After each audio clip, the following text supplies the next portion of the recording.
Sir Gonda అంటే పవన్ గారు అనుకుంటాం సార్ మేము. అంటే పవన్ కళ్యాణ్ గారే కదా సినిమాలు చూసి ఆయన మనం జగన్ గారు గొండాటుకున్నా కదా సినిమా స్టైల్లో కొడతారు పవన్ గారు ఏదో డైలాగులు. ఆ డైలాగ్ బట్టి మా జగన్ గారు అయితే మా వట్టికి మాకు ఇప్పుడు దేవుడే సార్. చాలా బాగుందండి. జగన్ గవర్నమెంట్లో అభివృద్ధి పరంగా ఏం జరగలేదని చంద్రబాబు నాయుడు అంటున్నాడు.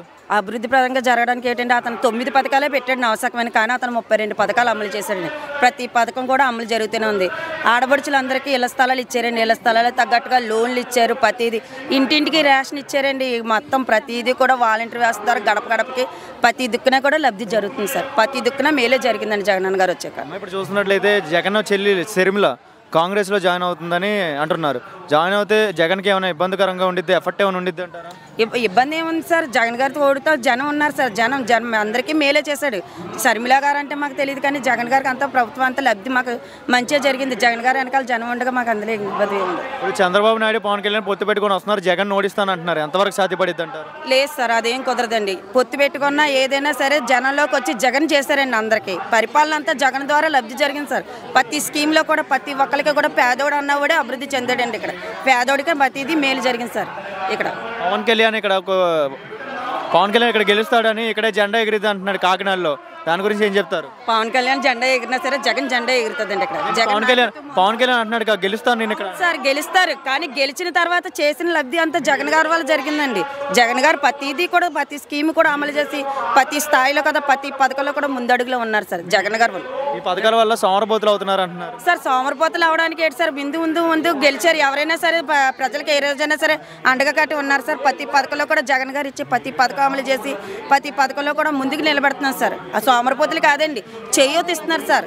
మేము ఆ వ్యాపారం నిలబెట్టుకోవడానికైనా ఒక ఏదైనా ఆ పథకానికి ఉండడానికైనా సరే ప్రతి పథకంలో కూడా అడిగిస్తున్నారండి. మాకు చేయూత ఇస్తున్నారు. ఆ పథకాన్ని అమలు చేసుకోవడానికైనా ఒక వ్యాపారం చేసుకోవడానికైనా చిరు వ్యాపారాలకైనా ఏదైనా సరే మాకు ఆర్థిక సహాయం కల్పిస్తూ మమ్మల్ని ఇంకా ముందుకు నడిపిస్తున్నారు సార్. ఈ పిల్లలకి ఎడ్యుకేషన్ సెక్టార్లో వాళ్ళకి యూనిఫామ్లు డ్రెస్సులు ఏమి ఇవ్వట్లేదని అంటున్నారు. నిజంగా ఇవ్వట్లేదు గవర్నమెంట్ స్కూల్లో? సార్ నాడు నేడు అని వచ్చింది సార్. నాడు నేడులో ముందే అయితే ఎలాగున్నాయో ప్రభుత్వ స్కూల్ ఇప్పుడైతే ఎలాగున్నాయని మీరే చూస్తారు. ప్రతిలో కూడా నాడు నేడులో కూడా ఎప్పటికప్పటికి అమౌంట్ రిలీజ్ అవుతుంది సార్. ముందుకన్నా మోడల్ స్కూల్లో తయారైన ప్రతి సంవత్సరం కూడా ప్రతి పిల్లోడికి యూనిఫామ్, షూస్, బ్యాగ్స్ అన్నీ కూడా ఖచ్చితంగా ఇస్తున్నారు సార్. దగ్గరుండి అన్నీ జరుగుతున్నాయి, అన్నీ అమలు జరుగుతున్నాయి సార్. చూస్తున్నట్లయితే సచివాలయాలు, రైతు భరోసా కేంద్రాలు, ఉచిత హాస్పిటల్ ప్రతి పల్లెల్లో పెట్టారు కదా.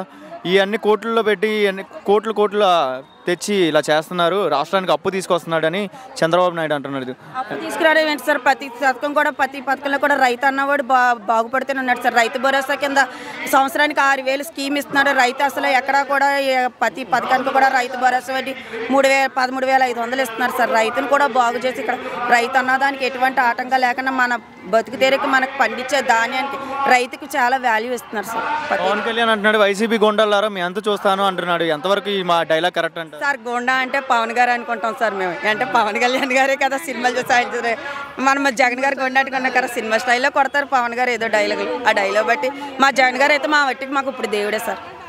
ఇప్పుడు లోకేష్ బాబు అంటున్నాడు మీకు చిన్నపిల్లలు కానీ ఎడ్యుకేషన్ సెక్టర్ కానీ అభివృద్ధి కానీ డెవలప్మెంట్ ఇవన్నీ డెవలప్మెంట్ అంట టీడీపీ గవర్నమెంట్లోనే జరిగింది అంటున్నారు. నిజంగానే అప్పుడే జరిగిందంట సార్. టీడీపీలో గవర్నమెంట్ జరిగితే ఇప్పుడు జరిగిన పిల్లలు ఎడ్యుకేషన్ బట్టి ప్రతి ఒక్కరికి కూడా అమ్మఒడి పడుతుంది, ఫీజు రియంబర్మెంట్ పడుతుంది, జగనన్న విద్యా దీవెన పడుతుంది. ఇప్పుడు అంగన్వాడీ స్కూల్కి కూడా ప్రతి మెనూ కూడా ప్రతిదీ కూడా క్లారిటీగా అందుతుంది సార్. అప్పుడైతే ఏది అందేది కాదండి. ప్రతి ఒక్కరు గుమ్మకి వెళ్ళి అడిగి తెచ్చుకోవాల్సిన పరిస్థితి వచ్చింది. కానీ ఇప్పుడు ప్రతి ఒక్కరు కూడా అందుబాటులో వచ్చి మరి ఇస్తున్నారు సార్ పిల్లలు. ఈ పథకాలన్నీ వేస్తున్నారు కదా, చేస్తున్నారు కదా, ఇవన్నీ వాలంటీర్లు మీకు సదుపాయాలు ఇంటింటికి వచ్చి చెప్తున్నారా? అన్నీ చెప్తున్నారు సార్. మీ అకౌంట్లో పడుతున్నాయి పథకాలు, చేతికి వస్తున్నాయి? చేతికి సార్ డైరెక్ట్ బెనిఫిషియర్ అకౌంట్లోనే పడుతున్నాయి సార్. డైరెక్ట్ లబ్ధిదారుని అకౌంట్లోనే పడుతున్నాయి సార్. బయటగా ఎవరికి కూడా నేరుగా ఎవరికి వెళ్తలేదు. డైరెక్ట్ బెనిఫిషియర్కి వాలంటీర్ అప్లై చేసిన ప్రతి ఒక్కరు కూడా బెనిఫిషియర్ అకౌంట్కే లబ్ధిదారునికే పడుతుంది సార్.